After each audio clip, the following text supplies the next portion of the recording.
Today's Health Watch, anxiety, sadness, headaches. Is your body trying to tell you something? Local 5's Connie Feldman shows us some silent symptoms of past trauma.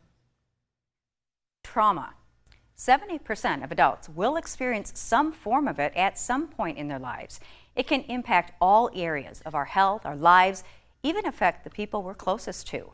The thing about trauma, nobody knows who will experience it or how they will experience it.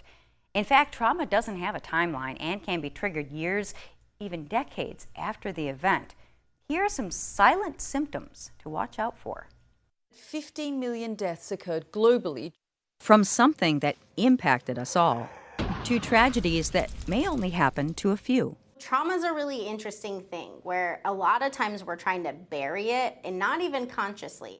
Psychiatrist Jessie Gold says that many times we believe if we push forward, we can overcome its effects. We just spent a day dealing with it and then kind of pulled ourselves together and went back and did our thing. And so sometimes then we think we're fine. That obviously didn't affect me as much as it might have affected someone else. And then a sound, a TV show, a photo, a conversation, and things start to change. So that can look like anxiety, can look like trouble breathing. Dr. Gold says a body doesn't forget. That there are things that remind you of the trauma that you feel in your body and don't know why. Maybe it's a headache for no reason, a stomach ache, muscle tension, a sore neck. Sometimes with therapy, you can start to figure out what it's related to. Delayed emotional response can also happen at any time.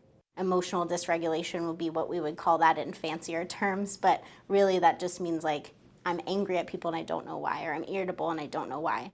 Understanding that trauma has no timeline and what you're experiencing is a reaction from the past is the first step to healing in the future.